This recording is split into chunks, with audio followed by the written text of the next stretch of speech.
I had to sit there and be like, okay, so did he do it? And I needed to form an opinion for myself. And so I dug into everything because I wanted to know and make sure I knew all the details so I could form an opinion for myself. I mean, this is my life. This is my trauma. Yeah, I mean, he's guilty. Good, guys, welcome back to CRIMETOBER Day 10. 10 whole days of episode, guys, and I'm so excited to continue this journey with you all. Now, today's episode was recommended, and I kind of was hesitant to take it on because when it comes to things about death row and execution, I just get very timid to discuss those cases because I am not one to say a life needs to be taken. Now, of course, when it comes to children, I'm automatically like, you just need to die because, like, why did you do that to a child? You know what I'm saying? I just have a lot of empathy in me, so I don't try to say someone needs to die regardless of a crime. So today's episode, we'll be discussing Julius Jones' case in the murder of Paul Howell. So this case happened back in 1999. Your girl was only like 9 years old. Oh my God.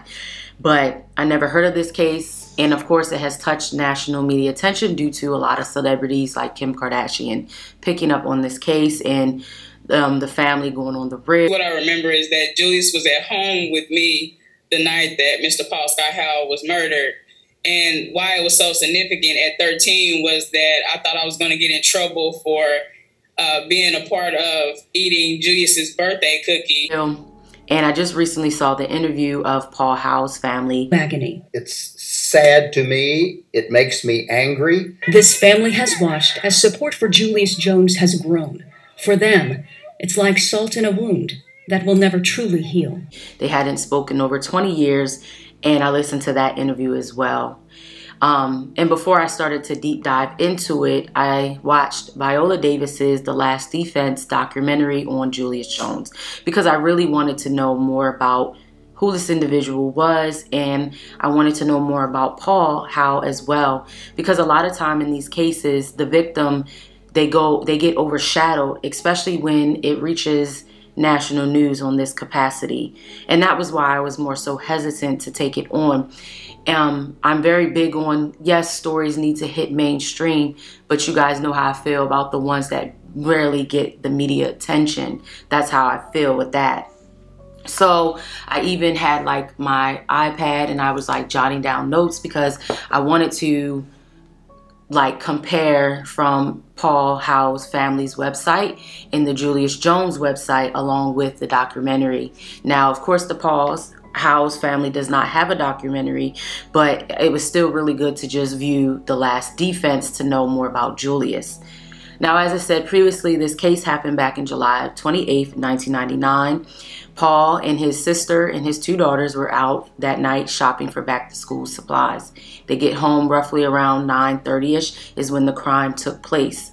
Now, it has said that Julius Jones and Christopher Jordan were the two individuals that partaked into this murder.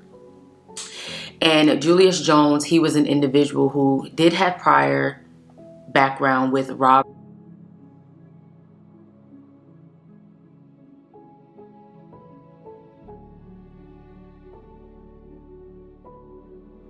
and carjackings, and Christopher Jordan also had a lengthy rap sheet as well, and it had been stated that he was also in a gang, and the two knew each other due to basketball. That's kind of how they developed a friendship in high school or whatnot. Mistake me, you can comment if I'm wrong on that. I can't really remember the details of that, but these two knew each other and they developed a friendship. And Julius Jones was in college. Christopher Jordan was not. Paul Howell, he was an insurance and bonds company, and he was recently going through a divorce, and that's why he was staying at his parents' house. Now, on that night, they drive home from getting back to school supplies, and as Paul is getting out of the vehicle, a guy approaches him, said to be Julius Jones. He was wearing a white t-shirt, red bandana over his nose, and a black stocking cap. Now, when he approaches Paul, some exchangement goes on, and Paul is shot literally in the head, and his body collapses, and of course he is dead. Megan Toby is already getting out of the vehicle, and she hears the commotion, sees the commotion, and she pulls the two girls out of the vehicle and they run to the house, and another gunshot is set off because it had been stated that he told them to stop. Now the car is taken, and this is when this case begins to take an enormous swing in Edmond, Oklahoma. Now Edmond, Oklahoma is said to be a predominantly white area, and a lot of people say that there was rarely crimes that occurred in this community. Now we will jump into the different scenarios of what I have watched from the last defense, meaning Julius Jones' side, Paul's family side, and the two individuals who were said to be the middleman along with Christopher Jordan. We'll just combine them three together because it just makes more sense. Now I will say, when I first read it, honestly, I said he's guilty. And that hurt to say because I really hate when my people do crimes, but I'm not naive. I'm not a naive little girl. I'm a grown-ass woman, and I know how things can portray and play out. Do I still feel that way? I'm still a little torn, but I will say that some people do shit, and that's just the way that things go, and it's sad that Paul had to lose his life. Now, I will say I don't believe he was the shooter, but I do feel like he did have a part in it. So let me just say that. That's just me. Don't attack me. You know, I know I will get some hate comments on that, but that's just how I feel as I went through the documentary and I went through the actual case files, honestly. And I'm not dumb to know that racial bias does occur in cases. Okay, so before we get into that, sorry that was like all over the place, but I just had to say it. So let's get into, I'm gonna get my notes because I wrote, guys, when I say I wrote a lot of notes, I wrote a lot of notes. So let's get into the side of Kermit Lottie and Ladell King, because this is how the case first begins. So after Paul is killed, you know, of course, detectives, they do their manhunt of getting questions answered. So it had turned up that Kermit Lottie, who owns a chop shop, you know, had some information. It had been stated that he was an informant for the police department in Oklahoma, and so they went to him. Lottie basically tells that a Suburban was potentially trying to be sold to him by Ladell King. Ladell King is also an informant and also another person who is said to be a thief, a robber, etc. So these two people are kind of like the main two pinpoints in this case of how everything starts to unfold. Now Ladell tells the story, which kind of correlates with Christopher Jordan's story, as you'll see. He basically says that Christopher Jordan, which he knew, and Julius Jones, after the murder, come to his apartment. Now, Christopher there is with the actual getaway car, which is a Lycast or something. Pretty much a gold car. Let me see. A Cutlass. Sorry, y'all. A Cutlass car. I wanted to call it a lilac. A Cutlass car, which is said to be a golden brown color. Then Julius Jones shows up in the Suburban, which was Paul's, which they took. Now, it had been stated that when Ladell confronted the two, he asked what happened, and he noticed that Julius Jones matched the description of what took place in the crime, meaning the white shirt, red bandana, and he had the stocking cap.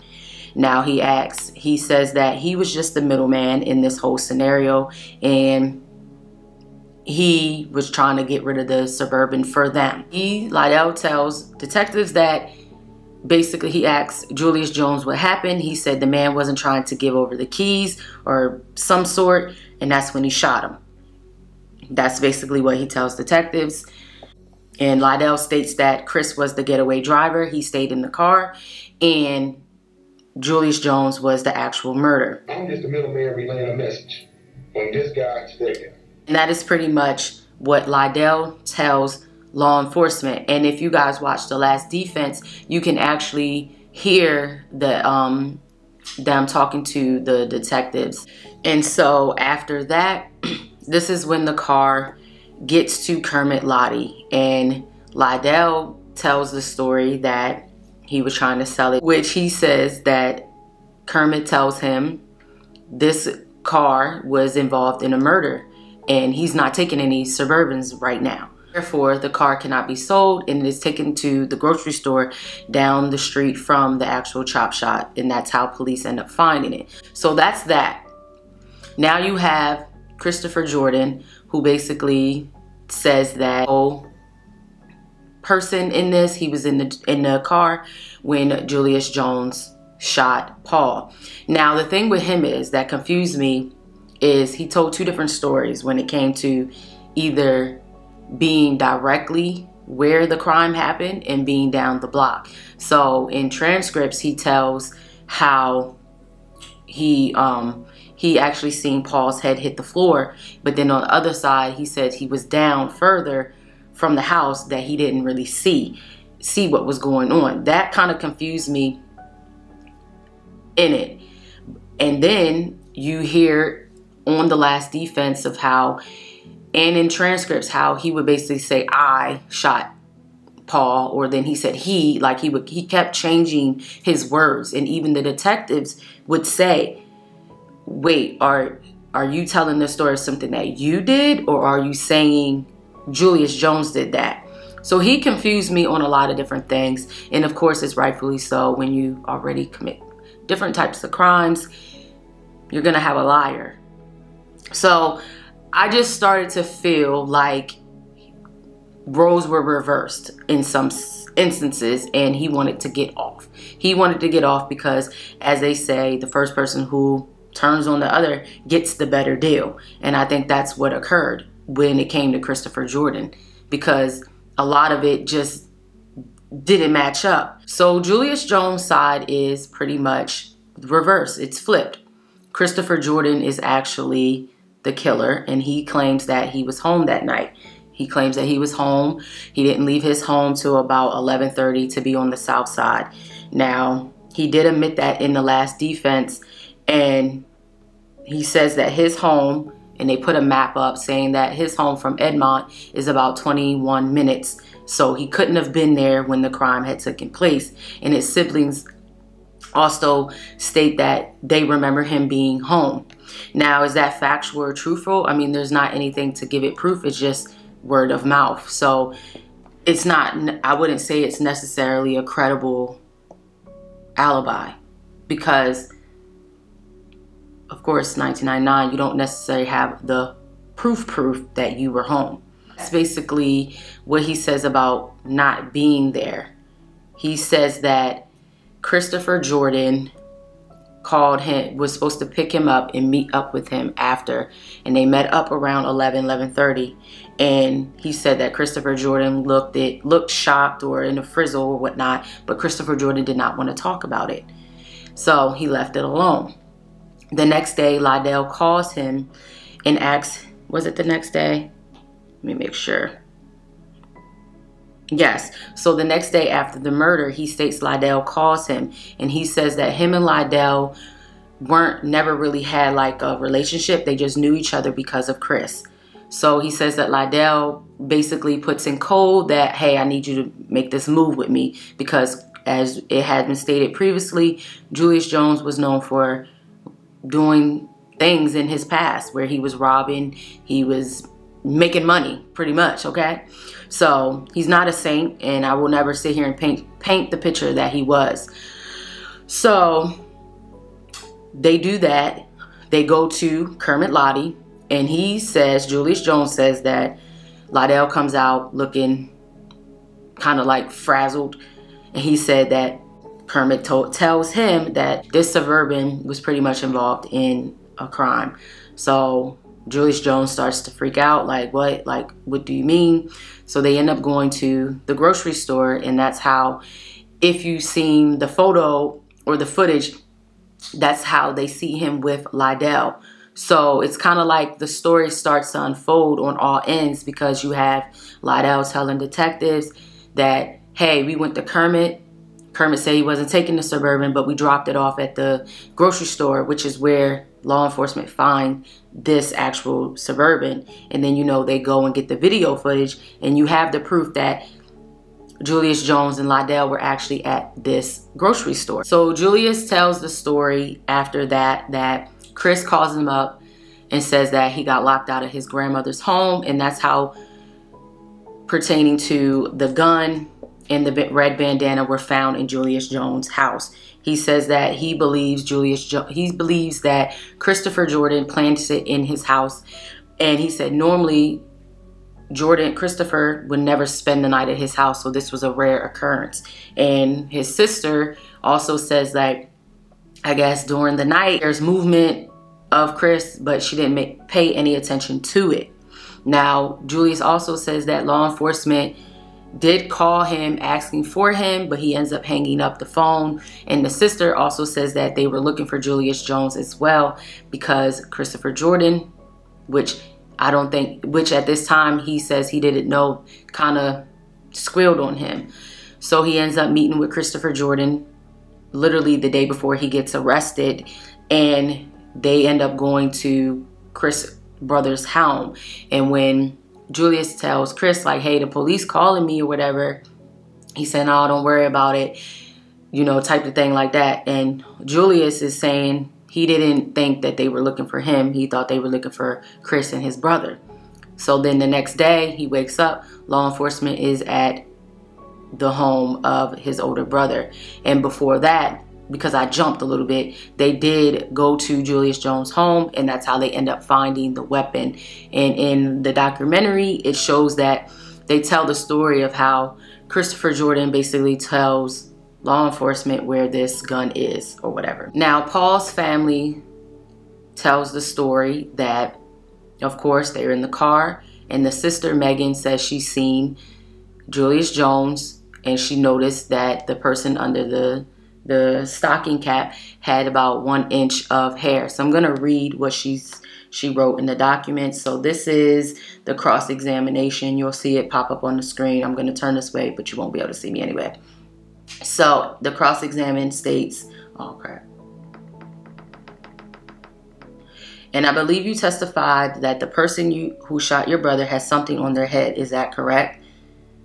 Yes. Okay, can you tell the jury again what that was? It was a black stocking cap.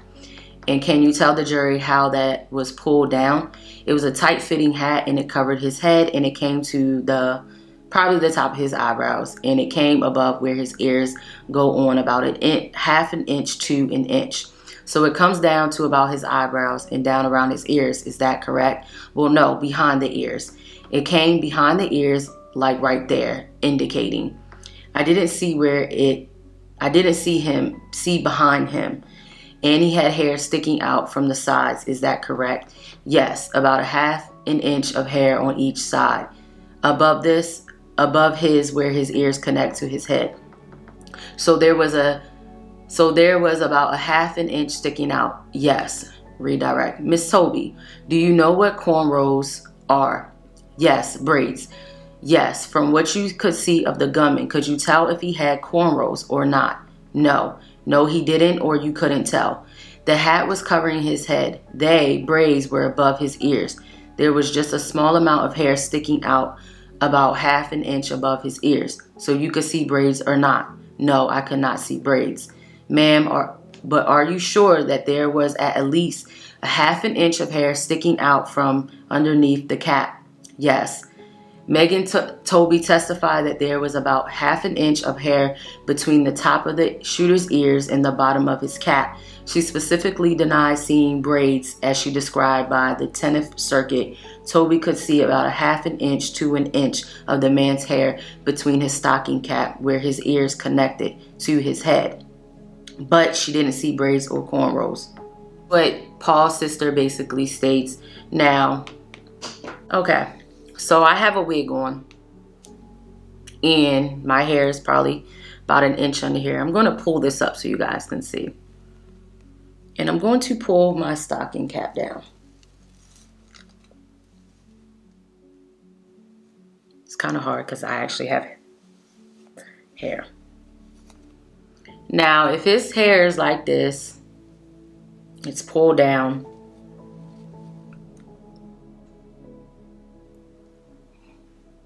I think if the part that confuses me with her statement, and then I'm not saying that she's wrong, But it was dark out. Hey y'all, let me hop in real quick. What I'm saying is, I think it being dark, it would be very hard to determine if it was a flat surface versus actual braids, because as you see in this photo, Chris Jordan's hair is very messy. And I think when a stocking cap is laid on it, as you could see from my hair, and that was a hot mess, it's kind of very difficult to determine if it's actually braids or not. That's just my opinion, but let's continue. Neat hair. So I can definitely see how that can be very confused, because with his hair, as I was looking at his picture, his braids were messy as fuck. And if a stocking cap is on it, as you can see, my hair is mushed. So I think it would be very hard to tell if it was just a flat surface versus braids, because when braids are under a stocking cap, if I had braids under this, but see, a black stocking cap is very different than a nude one, because with black stocking caps, it's a little harder to dissect or to know. But I'm not saying that she lying, you know what I'm saying? But I just think it's a little difficult to see at night, because they got home around 9:30 p.m. So it raises an eyebrow for me when she says that. And then he had a hat covering the head. So I feel like that doesn't persuade me to say Julius Jones was the actual shooter. Now, was he there? He probably the fuck was there, because of his history in the background. I'm not disputing that at all. But I don't believe he was the shooter. And I say that too because it had been reported that he was rolling with the 60s gang. Everybody know what the 60s gangs is. They shooters off the rip. You know what I'm saying? So I just feel like Christopher Jordan persuaded them and told first, so that way he doesn't have to take the fall for it. Because it did come out that he was running his mouth in prison saying that Julius Jones took the rap for him, but he was the actual shooter. And of course, those two people testified. Two people testified, gave statements. They had no motive to, I guess, you know, give those statements or whatnot. So when it came to the trial, it had been stated that jurors, you know, were saying racist things about Julius Jones. His lawyers were pretty brand new to capital murders. You know, one recently just graduated from law school, and a lot of questions weren't answered. Like, they didn't bring any of Julius Jones' family involved. But I guess like it had been stated that originally he said that he wasn't home. So I guess that's how that didn't happen. Like, even in the documentary, the lawyer talks about how he wished he would have done a better job. It was a whole mess, if I do say so myself.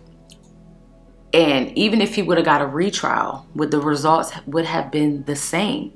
That's the thing. I don't know. Does he deserve to die? No, I don't think he deserves to die. But I think we have to be very honest. Did you play a role in this? And then it also came out that Julius Jones' girlfriend says that she seen the gun before and the red bandana.